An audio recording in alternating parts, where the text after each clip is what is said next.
వందే మాత్రం. నేను మీ journalist Navata. Welcome to R voice. Dhurandhar 2 Dhurandhar చూసిన వాళ్ళందరికీ అర్జున్ రాంపాల్ చాలా క్లియర్గా తెలుసు.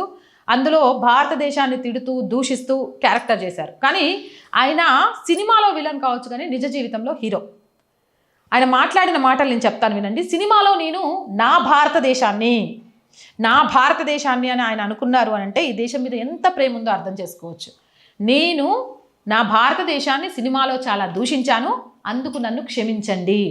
కానీ నేను దేశభక్తుడిని, నా మనస్సు నిండా దేశభక్తి ఉంటుంది, భారత్ మాతాకి జై అని అర్జున్ రాంపాల్ చెప్పారు.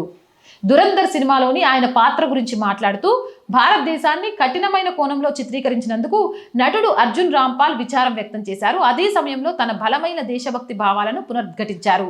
దేశం యొక్క శాశ్వతమైన సాంస్కృతిక గర్వాన్ని, గొప్ప వారసత్వాన్ని కొనియాడుతూ దేశానికి హృదయపూర్వక నివాళులర్పించడంతో ఆయన తన ప్రసంగాన్ని ముగించారు. ఇప్పుడు చెప్పండి, ఇలాంటి వాళ్ళు నిజమైన దేశభక్తులు. ఈ దేశంలోనే ఎదుర్కొంటూ, ఈ దేశంలో మైనారిటీ ఫలాలు అందుకుంటూ, ఈ దేశం నుంచి రిజర్వేషన్లు పొందుకుంటూ, ఈ దేశాన్ని తిట్టే వెధవల కంటే సినిమాలో విలన్లుగా నటించిన నిజ జీవితంలో దేశం మీద ప్రేమ చూపించే వాళ్ళే నిజమైన హీరోలు.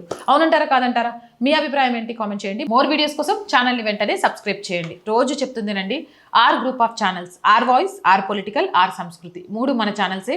So please subscribe our channels. Content బాగుంది అనిపిస్తే లైక్ చేయండి, షేర్ చేయండి. ఆర్థికంగా ఆర్ వాయిస్కి మీ చేయూత చాలా చాలా అవసరం. ఆర్థికంగా సపోర్ట్ చేయాలి అంటే సబ్స్క్రిప్షన్ పక్కనే జాయిన్ అనే బటన్ ఉంది. 1 to 5 లెవెల్స్ ఉన్నాయి. ఏదో ఒక లెవెల్లో సపోర్ట్ చేయండి. లేదా స్క్రీన్ మీద గూగుల్ పే, ఫోన్పేతో పాటు అకౌంట్ డీటెయిల్స్ ఉన్నాయి. మీకు తోచిన సహాయాన్ని అందించవచ్చు. వ్యాపార ప్రకటనల కోసం 8328500576 నెంబర్ని సంప్రదించండి. జై హింద్, జై భారత్.